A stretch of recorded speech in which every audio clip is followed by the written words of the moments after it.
আগামী সোমবার চতুর্থ দফার নির্বাচন হবে আসানসোল লোকসভা কেন্দ্রে, নির্বাচন হবে বর্ধমান দুর্গাপুর লোকসভা কেন্দ্রে। তার আগে প্রচারের শেষ পর্যায়ে এসে কার্যত ফুটছেন সমস্ত রাজনৈতিক দলের প্রার্থীরা।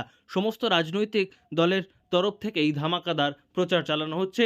দলের শীর্ষ নেতা নেত্রীরা এসে প্রচার করছেন। সোমবার হাই ভোল্টেজ প্রচার হয়েছে দুর্গাপুরে।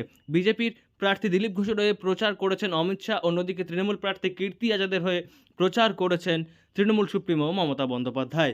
আর দুর্গাপুরের এই হাই ভোল্টেজ প্রচার পর্ব শেষ হতেই আসানসোলে ধামাকাদার প্রচার সারলেন আসানসোলের তৃণমূল প্রার্থী শত্রুঘ্ন সিনহা। বর্ণাঢ্য শোভাযাত্রার মধ্যে দিয়ে আসানসোল লোকসভা কেন্দ্রের অন্তর্গত বারাবণী বিধানসভা এলাকায় প্রচার করেছেন তিনি।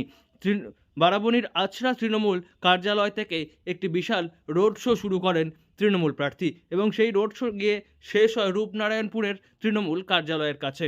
আর এই প্রচারের মধ্যে রীতিমতো চমক দেওয়ার চেষ্টা করেছেন তৃণমূল কর্মী সমর্থকরা।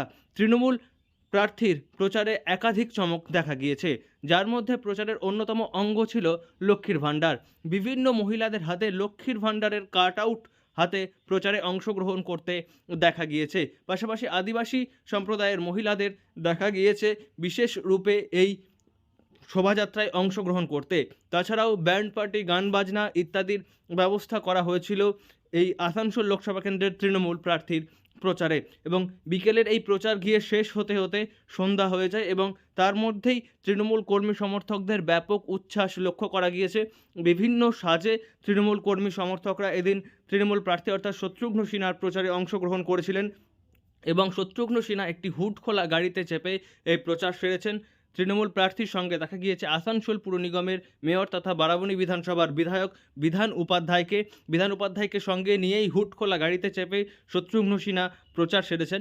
একদিকে যখন দুর্গাপুরে হাই ভোল্টেজ প্রচার হয়েছে, সেই প্রচার পর্ব শেষ হতেই সংবাদ মাধ্যমের লাইমলাইট কার্যত নিজের দিকে টেনে নিয়েছিলেন এই শত্রুঘ্ন সিনহা এবং শত্রুঘ্ন সিনহা নিজের লোকসভা কেন্দ্র এলাকায় হাই ভোল্টেজ প্রচার সেরেছেন। এবং রাজনৈতিক বিশেষজ্ঞরা বলছেন যে নির্বাচন যত এগিয়ে আসছে, প্রচারের সময় যত শেষ হয়ে আসছে, ততই বেশি প্রচারে জোর দিচ্ছেন দলীয় প্রার্থীরা এবং সেই একইভাবে শত্রুঘ্ন সিনহা তিনিও প্রচারে জোর দিয়েছেন। এবং 2022-এর উপনির্বাচনে যেভাবে বিজেপির হাত থেকে এই লোকসভা কেন্দ্রটি তৃণমূলের হাতে চলে গিয়েছিল, সেই জয়ের ধারা অব্যাহত রাখতে চাইছেন তৃণমূল প্রার্থী এবং তৃণমূলের কর্মী সমর্থক নেতারা। এবং সে কারণেই আসানসোল শহরের বিভিন্ন জায়গায় ধামাকাদার প্রচার সারা হচ্ছে এবং সেই প্রচার হয়েছে বারাবণী এলাকাতেও। আসানসোল থেকে নয়ন ঘোষের রিপোর্ট, লোকাল 18 বাংলা।